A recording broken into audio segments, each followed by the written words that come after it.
Greetings, everyone, and welcome to another edition of In Studio. I'm your host, Ted Perch, and this morning I'm here with probably one of the most fascinating artists and performers that I have run across probably in a long time. Lise Lemeland. She's a painter and an aerobatic pilot. We're going to talk about her paintings and talk about her performance art, which is aerobatic piloting, aviation, and we're going to talk about how all this came together. So welcome to the program, Lisa. It's very nice to have you here and to take the time with us. How did art come into your life? Okay, so I've been making art for a long time, and I just started flying not too long ago. But basically, I drew all through my childhood, but I was never really into painting, although I did maybe a little bit of watercolor.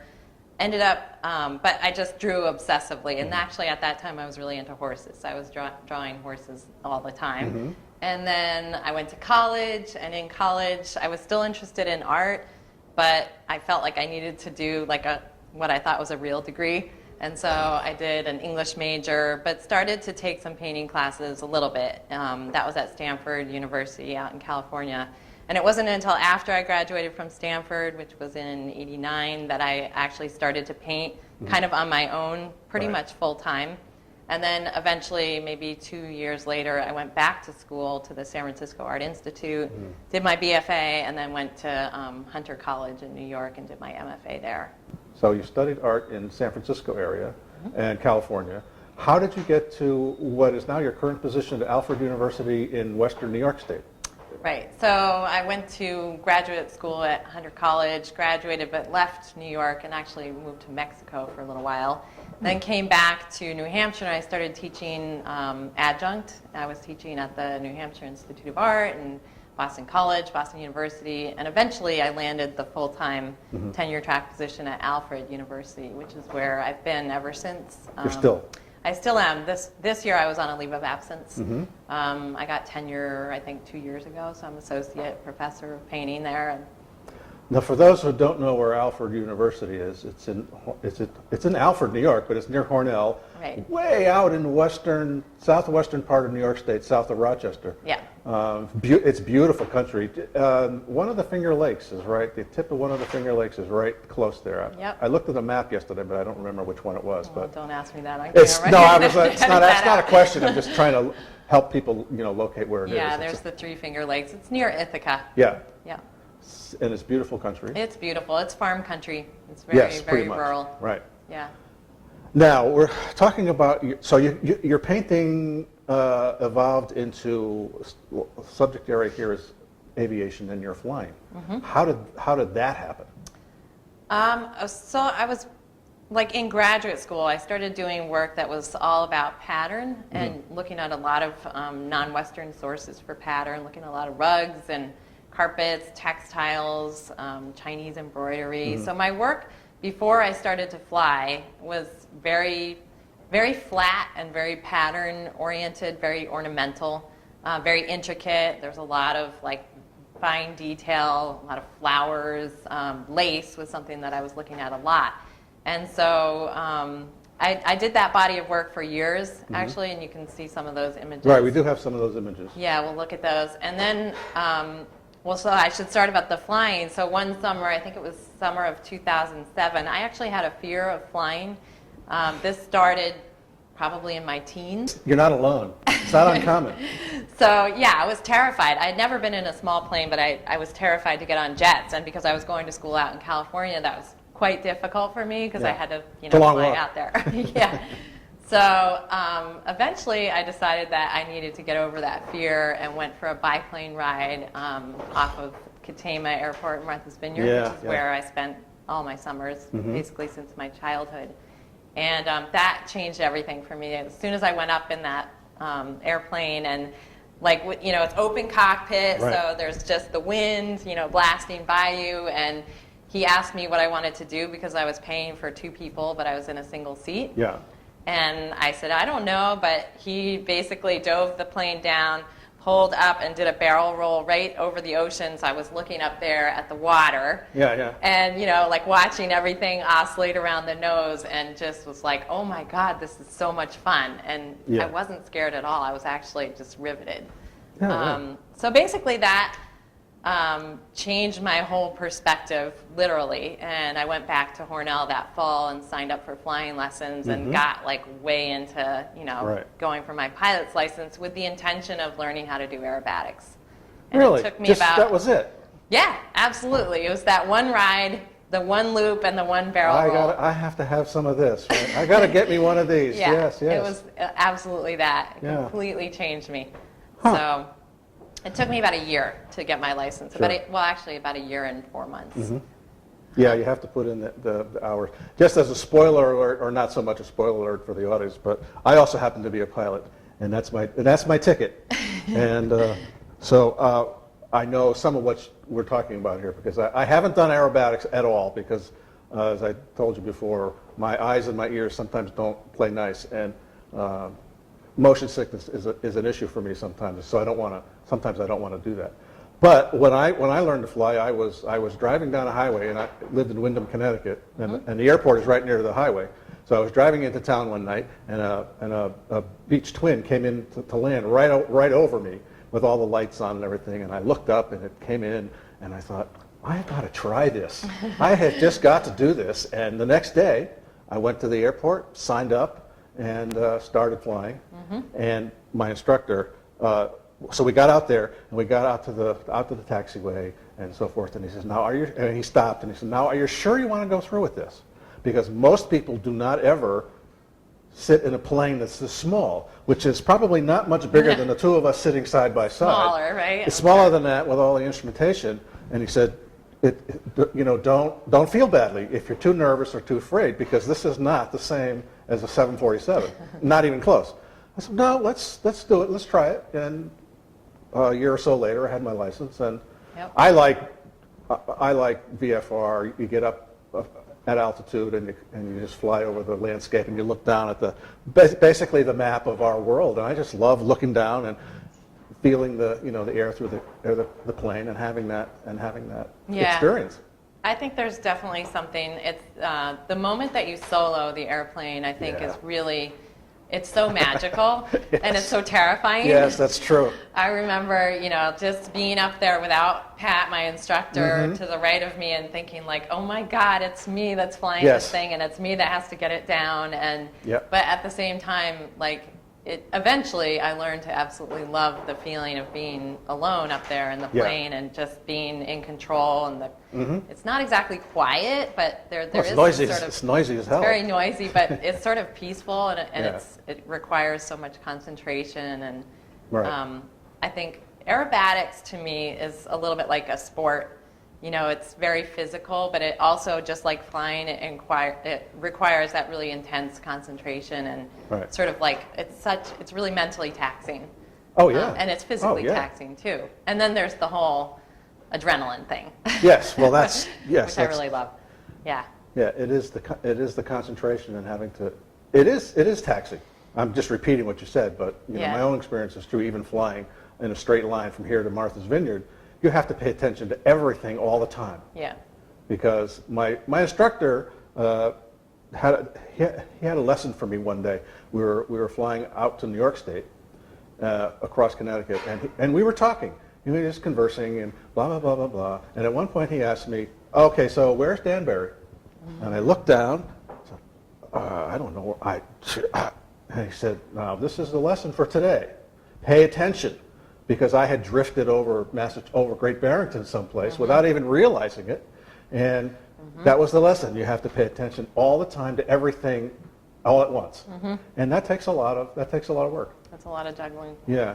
Just to back up about Okay. the motion sickness, I have to say, I started to take aerobatic lessons, it was just after I did my first cross-country solo. So I hadn't gotten my license yet, and I would say the first 15 times that I went up, Yeah. I threw up every single I'm- time. I had a bag, but Yeah, I got sick every time, whether it was up there, like on the way back, or after we landed. it was just part of the thing for me where Sometimes it it's on the didn't way take the back. fun out of it. Right, I just kind after- of knew that was coming. After you go through the whole routine and you think, I'm home free, and then all hell breaks loose. And then you get that flush. You get that, all of a sudden no. it's very hot in here. And it's like, yes. Yeah. But I grew out of it. And Well, you get desensitized to yeah. it. Yeah. And it's something Get like used to it. every season when I practice, I have to develop my G tolerance again. Yeah. And it's a little bit of motion sickness in the beginning. Nothing quite as severe as what it was. Well, once you're used, initially. I guess it's like once you're used to it, you have to sort of get back into it. But whatever. Okay, so we're going to switch now to. We have a DVD of your routine that you Okay. gave to us, and we also have some images of your paintings. So we're going to talk about. We're going to go through the routine, and Lisa's going to tell us what's going on, and I'm going to give you a little bit of a. When I was watching it, for folks who are never experienced this kind of perspective, the camera is behind you in the plane. So if you're watching this, look out the left and the right windows, and also over her, out front and up above. Because if you just watch the back of her body, you'll miss the whole thing. You sort of have to watch what's going on the ground on either side, and that's how you'll get keyed into what's really going on here. Before we get into the images and the footage of your routine, I wanted to ask you about aerobatics as a sport, as an organization, the whole thing, because you're a competitor. Yes. Once I started taking lessons in aerobatics pretty quickly, I got convinced that I should start competing. So there's an organization called the International Aerobatic Club. It's actually a worldwide organization, and they sort of are in charge of all of the aerobatic competitions that happen all over the world, but particularly in the United States. And there's different regions, so we're the Northeast region. And every season, which basically starts in May and ends sometime in October, at least for us in the Northeast, there's maybe one competition a month, or sometimes a few more than that. And what a competition is it's a weekend where a whole bunch of pilots, aerobatic pilots, sign up, fly in their airplanes, compete at different levels. Starts with primary, sportsman, intermediate, advanced, and unlimited. Those are the categories. And for each category, you have a specific sequence that changes every year, and that sequence has any number of figures depending on your level. Right now I'm at the sportsman level, so that's 10 figures. And you have to fly them in that order, and you also have to fly them inside the aerobatic box, which is an invisible box. Right. It's basically a cube of airspace that's about 3,000 feet wide, long, and then it's about 2,000 feet high, and it hovers over the ground at 1,500 feet over the ground. So it's less than a mile. Yeah, it's small. That's softly small. Yeah. Going however. And speed it's is it? hard. They're boundary judges, and Yeah. they're judges on the ground that are judging your figures. Really? So you get a score for every figure that you do. You're trying to get a 10. Right. It's hard. And then you get a score, which they call composition, or I think they have a different name for it, but it's basically how you use the space, which is really interesting because it's actually a lot like art, Right. how you use the canvas. And then your score is basically compared to all the other competitors' scores, and then based on the points, Yeah. whoever wins, and you don't win any money. You just get bragging rights. Yeah. Right. But it's a lot of fun, and you meet a lot of people and become friends with these people. I've been friends with them for quite a while. Now, are any of these competitions held in Massachusetts? We had one at Barnes, actually. Aha. Yeah, we organized one not last summer, but the summer before. It was really fun, and it came out really well. It was right over the airport, so you have to get a waiver from the FAA to Yeah. do that, and that can be kind of complicated. Especially with the military jets. Yeah, and it was different flying a competition at an airport that has a tower that's Yes. controlled. That was actually really different, but it went really well. It was just a ton of work to organize this thing, and Yeah. especially the waiver was difficult. But yeah, so they're usually in New Jersey, Vermont. There's one in Western New York, Ohio. I went out to one in Ohio once, Virginia. But basically trying to go to competitions that are flying distance, not too far to fly. Is the FAA getting kind of skittish about air shows and stuff Yeah. because of the accidents that that normally happen anyhow. I mean, there's a certain percentage of time you're going to have. It's like driving your car. Or you're going to. There are accidents that happen, but are they getting progressively harder to? People to say so. Put yeah. them on and compete. Well, air shows are different than competitions. Yeah. So an air show, you really have a very different waiver because you have an audience and you have all this insurance and protection for the crowd. At an aerobatic competition, you're not actually supposed to invite the public to watch, or at least not officially. Right. Of course, people come, because it's really great to see these people doing all these maneuvers right over the airport. But so it's a lot different. The waiver's not quite as hard to get. Right. But still, getting waivers in general is pretty difficult. Yeah, and yeah. I mentioned to you before, I got my own waiver out in Hornell. Yes, I was my reading own that. aerobatic Isn't box. that special? Isn't that special? Yeah, it's really great. So basically, that allowed me to go up and practice right over the airport, right Yeah. over the runway, which would be impossible to do and illegal. Yeah. And so I can go up there, and I'm always talking on the radio to someone on the ground to make sure that traffic coming in. I usually just stop what I'm doing if somebody's coming in to land, Right. because they'd be like flying right underneath me. Yeah. And but it's perfect for like lining up my figures and getting my heading right and all of that. Yeah. Now, do you smoke to sort of indicate? No. No, it's just. They use smoke in unlimited in something they call the freestyle. Yeah. A free. Then they use smoke because it's it looks great. Looks, yeah. But I was thinking in terms of the judges, they can actually see what you're. If you're spinning and turning. Because that would sort of give you a different advantage to somebody that doesn't have smoke. Oh. But most people don't yeah. have it anyway. It actually adds weight to the airplane, Right. and that's something you don't really want. Don't really.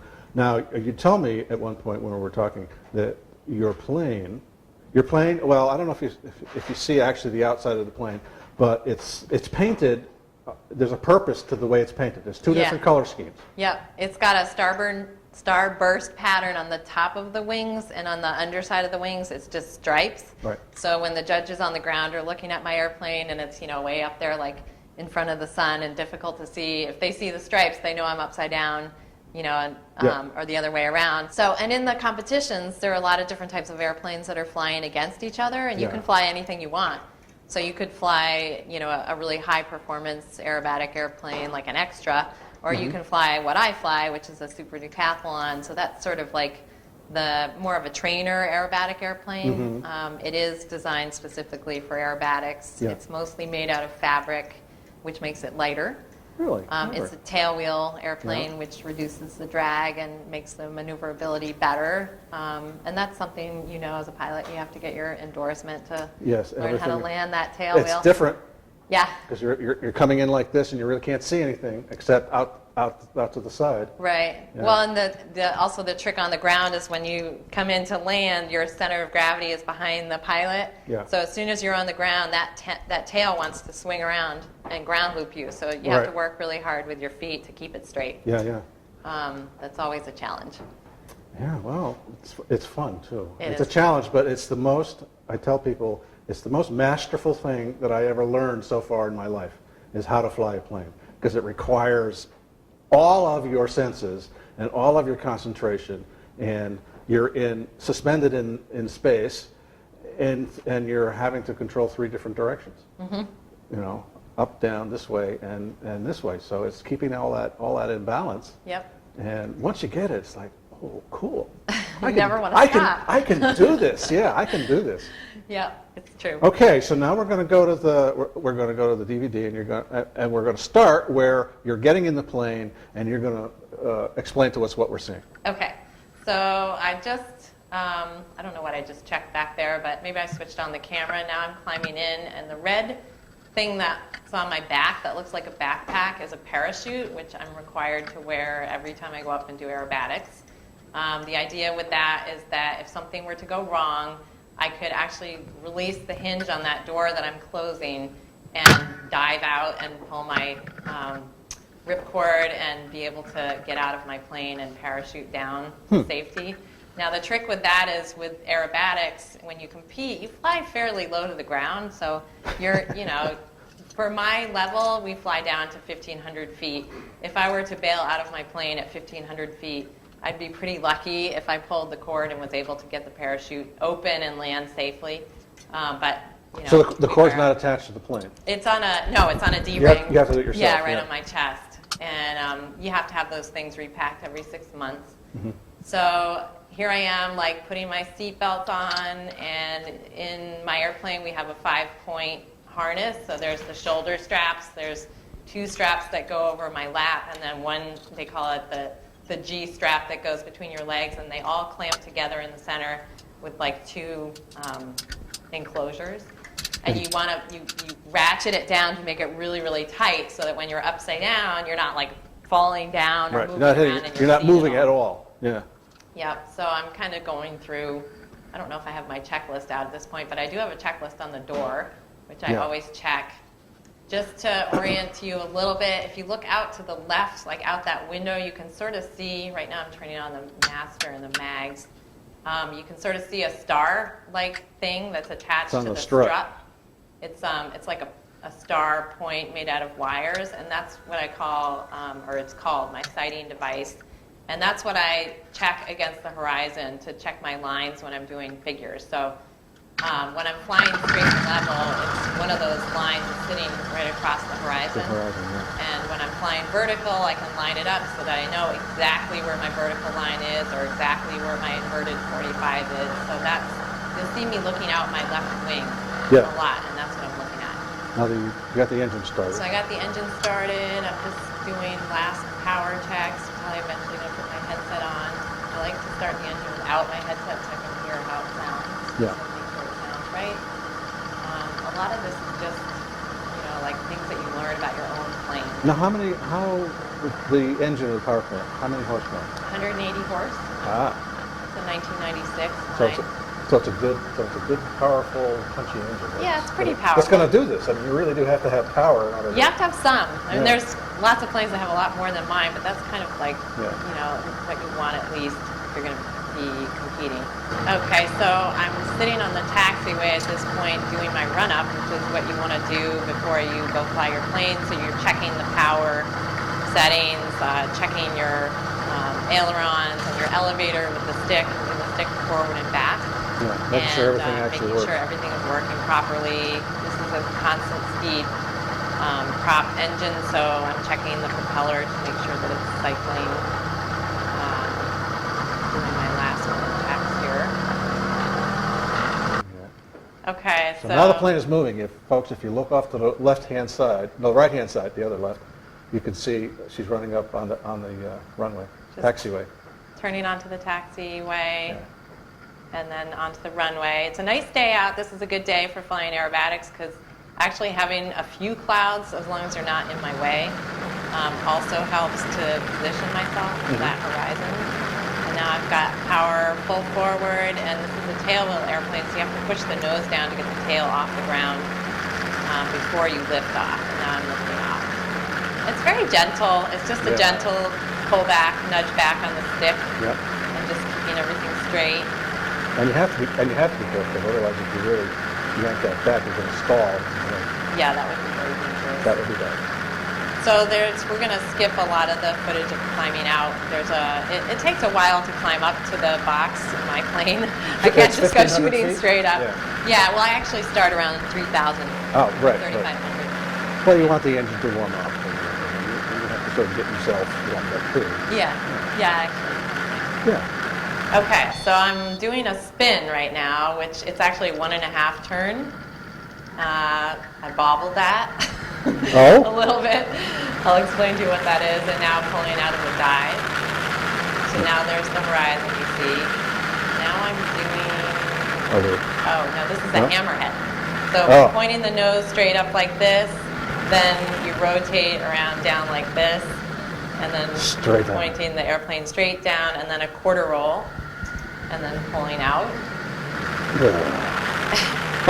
Straining against those G's, I'll talk about that.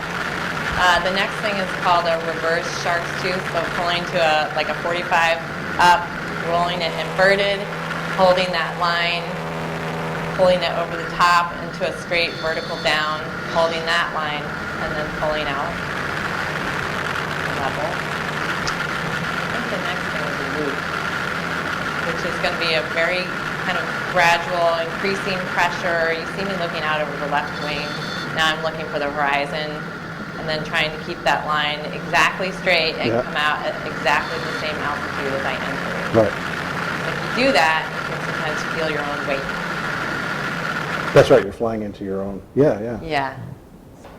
Okay. So now that we've gone through your routine and all the different figures, now we're going to talk about your artwork and how the artwork has come from your flying. And this is a picture of you and the nose of the plane. So yeah, what's that all about? This picture, so this was at a competition, and actually I look like I'm dancing. My kids are always teasing me about that picture, but actually what I'm doing is walking through my sequence, which we didn't quite look at all of them, but there's 10 figures, and every single day I do this at the gym. I do it like any other time of day, but I always do it like, 3, 4, 5 times before every competition flight.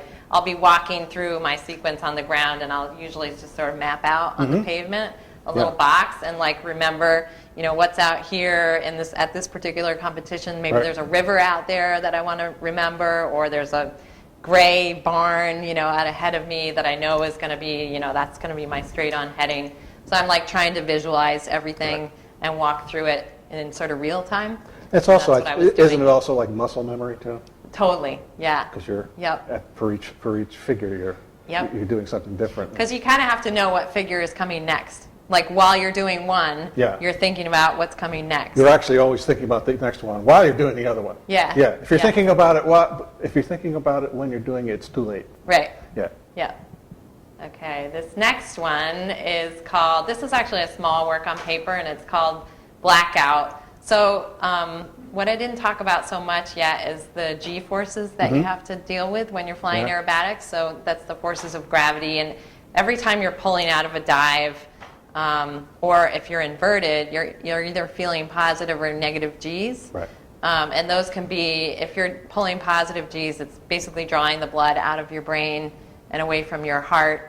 And so if you don't hold, like strain your stomach muscles and your legs and hold the blood in your head, then you start to get visual disturbances, which are like graying out, seeing stars, and eventually blacking out or going black before you black out. Yeah. And then the worst stage of that would be G-locking, so G loss of consciousness, which has never happened to me and wouldn't happen with the amount of Gs that I'm pulling, but it's happened to people I know, and it happens to jet fighter pilots. So blackout is it's a subject that I deal with a lot in my paintings because I do a lot of like seeing stars and graying out and losing my vision just temporarily. Yeah. And it's always a little frightening. Yeah, a little frightening, and yes. the stars phenomena is actually really beautiful. It's like all these scintillating little stars that are shooting in every direction. Yeah. That actually happens to me pretty much every time I pull my first loop when I'm practicing. Right. When I come out of it, I see that. And then it takes 10 seconds and it goes away, and I don't usually see it for the rest of the flight. So that's what that little painting was about. This one's called Formation. That's actually my airplane on the top, the red and white one. The red and white one. And that's Bob, my friend and instructor's plane on the bottom. This one is called, that's a detail of goes in the aerobatic box, which that's what an aerobatic box would look like if you were over it and every marker was actually visible. I see, yeah, right. Usually they haven't marked all of those markers, but that's what it would look like. If there's trees in the way or something else in the way on the ground, or they just can't get to that part of the land, they won't mark it. Oh, so they put these on the ground? Oh. It's just like a wood panel. Yeah. And you can't really see it in this painting, but there's little images that are white line drawings of airplanes, all doing aerobatic figures in that picture. That painting actually lives at the Smithsonian National Air and Space Some Museum. of your work you're widely exhibited. You've had exhibitions all over the country, and some of your work is in Switzerland. Norway, yeah. In Norway. Switzerland, yeah. And the Smithsonian, you just had something not too long ago. Yeah, there was an exhibition last summer called High Art, in which they featured a bunch of the work that they have in their collection that was all about aviation or space. And so I have 3 paintings that were acquired by the museum in 2010. Yeah. And this was one of them. So all 3 of the paintings were in that show. Good for you. This one is called Hammers and Giles. And Giles is just a type of airplane. A lot of my paintings use aeronautical maps, which is what you see in the center there. It's a map of Martha's Vineyard. The airplane is actually doing a hammerhead, so it's like the one where you rotate, come down, and pull out. So it's pulling out with the nose straight at you. And those kind of images of pattern above and below were my depictions of clouds or cloud layers, so the idea of kind of doing aerobatics between two layers of clouds. Mm-hmm. Cool. This one is called Graying Out over runway 23, so that's what those numbers are. It's what I was describing to you. When you start to lose your vision, actually the first thing that happens before you tunnel in is you lose your color vision, Yeah. your peripheral. And then the things start to tunnel in, and it really does look like you're looking through a roll of toilet paper, like you start to not be able to see. Not only that, it's upside down. Yeah, a lot of my runways and things are upside down. This is another version of graying out, so same idea. That's little pretty work though. on paper. Looks like flowers. Yeah, I still like really decorative things. Yeah, it's beautiful. Okay, ischemic. So this is a oil on panel, and ischemic is basically a medical term that I found when I was reading about G-lock, and it's basically any organ being deprived of blood. Oh yeah, and I right. thought, well, that's an interesting word. So I started to use that, like that airplane is flying upside down. Yeah. And I started to use that, like using the text in a spiral. And you're still using in the lace.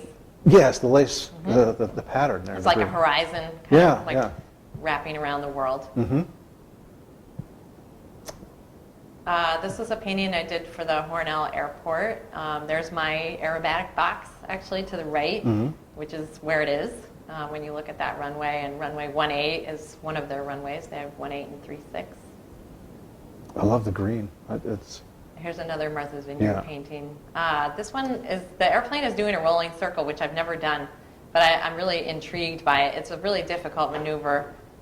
Maybe something I'll try this summer, actually. I'll say that's next. That's number 11. That's a detail of the painting behind us, Yes. which is called Night Acro. I don't know if you have the full image. Is the next one? Yeah. So my first instructor for aerobatics in Boston was describing to me a story once he did aerobatics at night, and he was telling me how scary it is because you can't really see the horizon. Ugh. And so I started to think well, I'll never do it, but I could do a painting about it. So I did this big painting that's the ILS lights are what you see, but inverted. Yeah. So as if you're coming in to land, but upside down. And there's silhouettes in that one of airplanes. This is another version of that painting, actually. And the curves and the form, it's just really is. There is a certain sort of elegance to the composition. Thank you. This is called One Turn Spin. Just a little work on paper. That's a detail of a painting called Practice Day Boston. I think the next image is, So that was a series of paintings that I did. I did one called Practice Day SFO, San Francisco, where I used aeronautical maps. Underneath all that lacy stuff, there's maps of the Boston airspace. Mm-hmm. And my very first aerobatic practice that I went to, which they organize these things, the IAC does, and you can go and, there's maybe 15 or 20 guys usually. Yeah. I forgot to mention there's hardly any women that fly aerobatics. That's a big surprise. So, I've gotten used to that. But anyway, so you go and you sign up and you get a practice slot and there's a judge on the ground, and it's sort of a casual thing. Right. But it's kind of amazing how many airplanes are up there using the space. So that's what these paintings were about. All at once? Yeah. No, not all at once. Say, No. whoa, wait. That's a detail of Practice Day San Francisco. And that's the other large painting that's at the Smithsonian. That's a pinwheel effect. Yeah, that's the spinning. The spinning. There's a lot of spinning in my images. This one's called Red Out, so that would happen if you're upside down, or in this case, that airplane's flying what's called an outside loop. So you start like this, upright, and then push over. So pushing like this, and then coming out upright like this. I've never done this one. But this is really tough on your brain. Yeah. Because there's no way to keep the blood out of your brain, so you're supposed to just relax, and the blood just gets shoved up into your head. And some people explain that, well, the term red out is actually means the blood vessels in your eyes into your eyes, yeah. break, and like your vision would be red. I don't really know anybody that's actually happened to. This one's called Seeing Stars. I have a couple of paintings called Seeing Stars because that's the thing that happens to me a lot, and it's pretty. Yeah, it is. This one's called Snaps Under Clouds. You can't do aerobatics in any kind of weather, so you have to be underneath the clouds all the time, or way up above them. Solo again. There you are over the box. Yep, there I am. There's some text in that one. This is a recent one called Spin. So that airplane is doing a spin, and I got interested in the background, not just the lacy kind of horizon, but also the spinning land. This one is called Stages of G-Lock. It's something I mentioned to you before about all the different stages, medical stages that lead into G-loss of consciousness. And they're pretty, they're pretty interesting. And I'm trying to do a series right now, actually, that's based on each one of those. So the very last one, which you can't really see because it's sort of like my idea of the, like these really scary things happening that are depicted in a font that's almost like a wedding invitation. Was sort of my play on things, but the last one is called Dreamlets, and basically the descriptions of the pilots that I've read about that this has happened to, they have these crazy dreams that they're in the grocery store or they're like at the beach, and some of it has to do with actually what their body is doing and their brain interpreting, like if their arm is like flinging out, because this is like part of what happens is they have these kind of convulsion things. Their brain, this is what I read anyway, is depicting that as like, oh, I see my arm moving, well, I must be picking up a box of ice cream. Something familiar, yeah. Yeah, and so it makes up a dream to go along with it. Yeah. This one is called Staying in the Aerobatic Box, and that was my homage to the box that we have to fly in, which, if only it were that visible. It's really hard to see, and you never know if you're really in it. Is that the end of the images? Okay. Cool. Wow, you could look at these for a long time, especially this one. I just was entranced by this because of the color and the composition and all the elements that are in there. Now, you use lace. Is this a lace? Yeah. Yeah. How does that? Now, something about lace is central to your work. Yeah. I mean, that comes from the previous work that I was doing that was very textile-oriented. I've always liked it because it has so many little holes in it that it gives you windows into under layers. And I do work in layers a lot.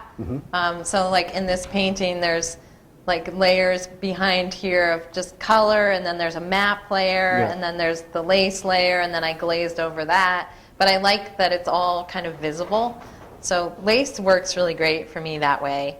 And then I do a lot of manipulating it now in Photoshop and getting it to warp and move like in a direction that I want, so that I can make it wrap around. We're going to talk about some of the things in your paintings before the aviation became a part of it, because pattern is very much a part of it all anyhow.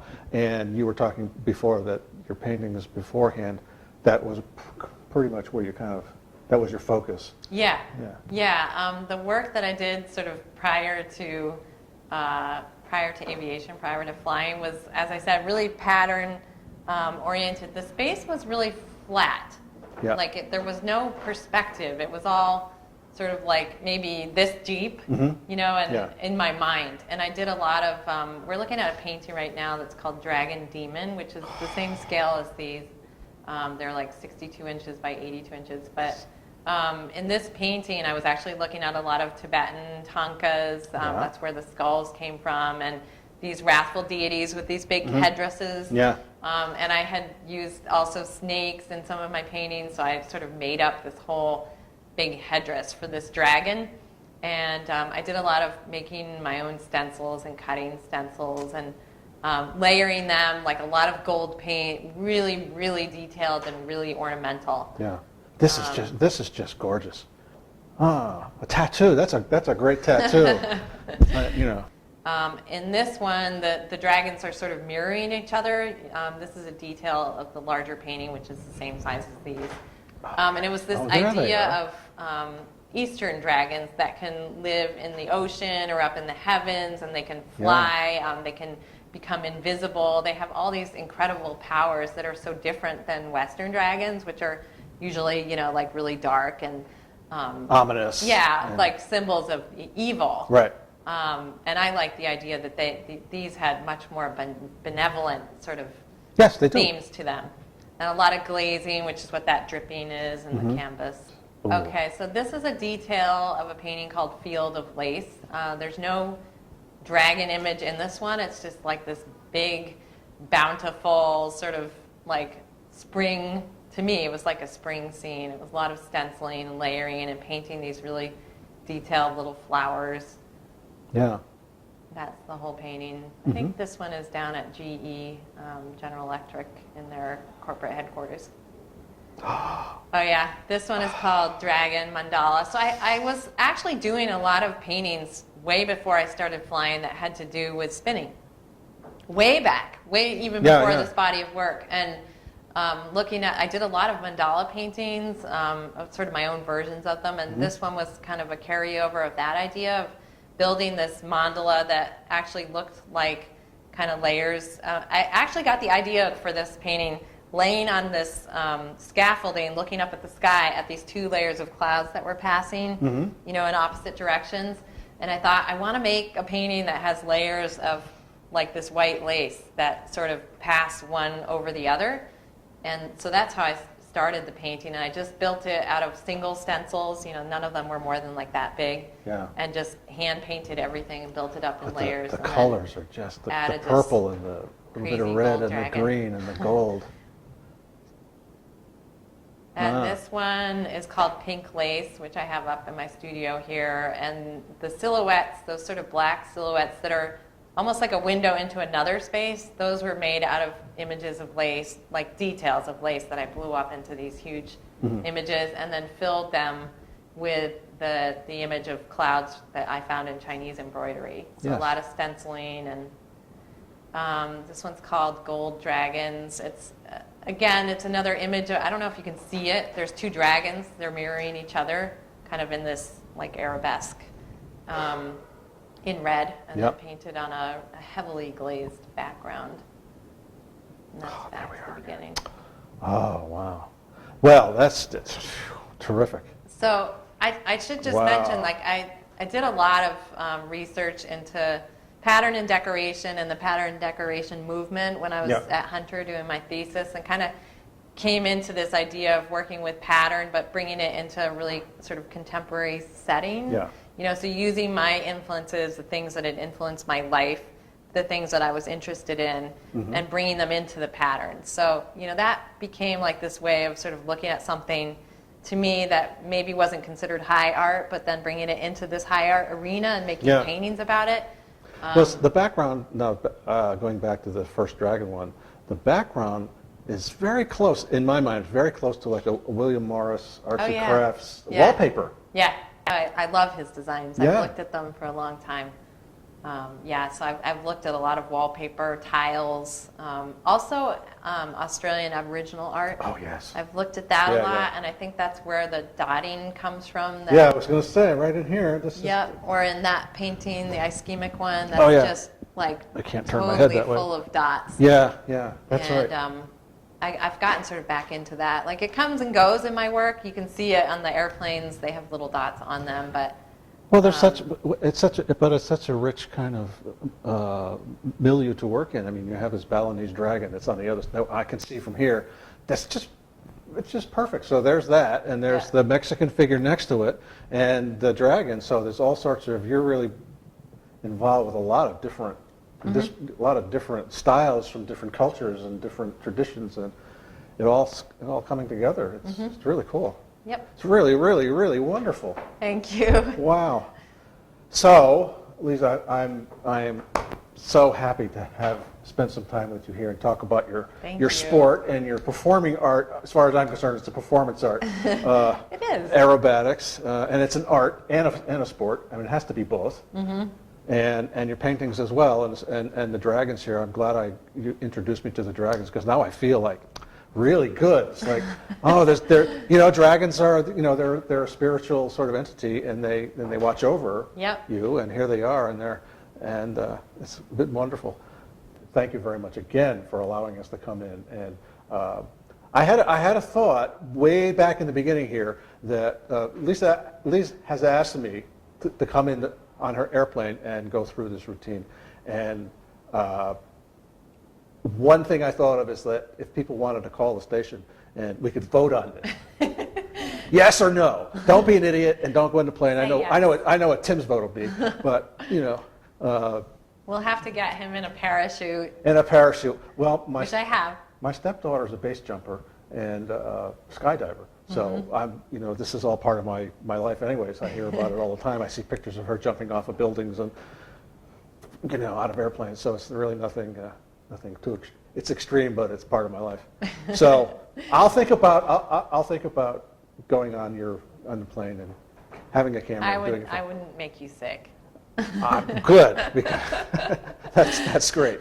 So from all of us to all of you, this has been another edition of In Studio. I'm still your host, Ted Perch, and we'll see you next time.